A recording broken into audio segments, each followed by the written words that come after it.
Good afternoon, Catherine. Good afternoon, ma'am. Okay, Catherine, can you tell me about yourself? I'm Catherine Alo, 33 years old from Naberto Street, Niagao, Iloilo, and I'm still single. Okay, I have a few questions for you to Yes, answer, so let's start. yes, ma'am. Why do you want to work as a maid? I want to work as a maid because I want to help my family. Why you choose Malaysia when there is a lot of other country? I choose Malaysia because it's so near from the Philippines.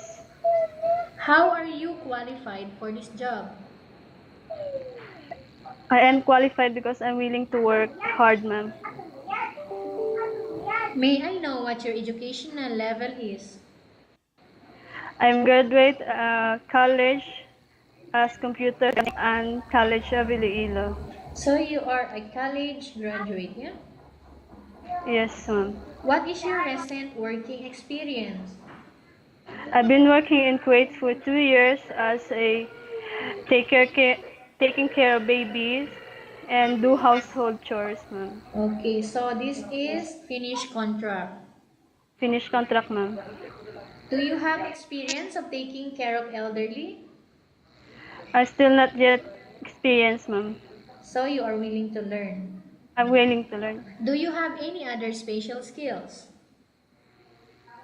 I, I, w- I can learn how to cook, ma'am, if have time. If can do anything. Are you willing to learn new skills? Yes, ma'am. Are you willing to work with a family where the mother-in-law or any relatives stay together? If got choice, ma'am, why not?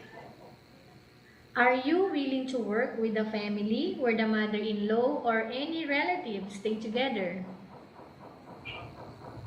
I can. I will try, ma'am. Yes or no, Yes. okay? Alright. Yes, Are ma'am. you willing to work with a family where the mother-in-law or any relatives stay together? Yes, ma'am. Currently, are you still working now? No, ma'am. Do you know how to cook? Little Filipino food. Okay. Are you aware that you will have to do washing, cleaning, ironing, and cooking? Yes, ma'am. From all the house chores that I mentioned to you, like washing, cleaning, ironing, and cooking, which do you like most? Washing and ironing. You are not allowed to use handphone during working hours. Yes, ma'am. You are only allowed to use handphone after you finish all the works and when going to bed. Yes, ma'am. You are strictly needed to surrender the handphone to your employer in the morning and your employer will return back to you once you're going to bed. Yes, ma'am. If ever your employer finds out that you're abusing of using your handphone and it's affected your work performance, your employer will confiscate your handphone and you are not allowed to hold it anymore. Yes, ma'am.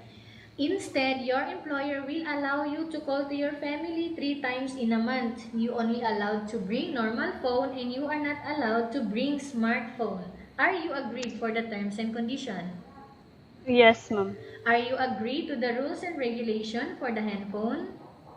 Yes, ma'am. How many years is the contract as you agreed and understands? 2 years, ma'am. Can you describe for me your ethics, your attitude? I am simple when and I'm patient, ma'am. Can you promise not to use the telephone without the permission of your employer? Yes, ma'am. Can you promise not to put on makeup but to dress properly while work? Yes, ma'am. Can you promise not to invite friends and relatives without the consent of your employer? Yes, ma'am. Can you promise not to ask for advance salary from your employer under any circumstances? Yes, ma'am. Okay.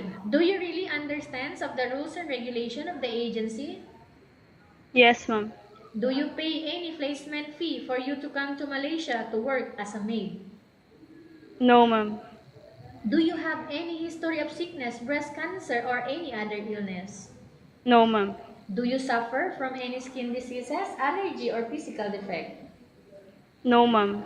Have you suffered from any serious illness? No, ma'am. Do you smoke? No, ma'am. Have you undergone any operation? No. Are you medically fit or are you fit to work? Fit to work, ma'am. Are you in any medication right now? No, ma'am. Are you allergic with any food? No, ma'am. Are you preferred to work for the employer of any race? Yes, ma'am. Are you afraid of being left alone in the house? No, ma'am. Are you preferred to eat the type of food taken by your employer? Yes, ma'am. Can you promise to work according to instruction from your employer? Yes, ma'am. Are you afraid of dogs or other pets? No, ma'am. Do you have any immediate family working in Malaysia? No, ma'am. Okay, Catherine, we have finished our question section. Let's go to case study. I have a case study for you and I want you to answer me truthfully, okay? Yes, ma'am. Upon arrival in Malaysia within 6 months only, if ever any of your family members passed away, what will you do? I just explained, then I just help them to send money, ma'am. That I cannot go back home. Okay. Catherine, again, tell us about yourself and why do you want to work in Malaysia as domestic helper? I'm Catherine Alo, 33 years old, from Lamberto Street, Niagao, Iloilo, single. I am willing to work in Malaysia because I want to help my family here in the Philippines. Okay, what do you want to tell to your employer who are watching your video right now? I tell them that if any mistakes that I made, they will accept me who I am and understand me if I get something wrong, if I do something wrong, ma'am. Okay. Thank you very much, Catherine. We Thank will you, ma'am. update to your agency if there is any selection made by the employer. Okay, ma'am. Thank you.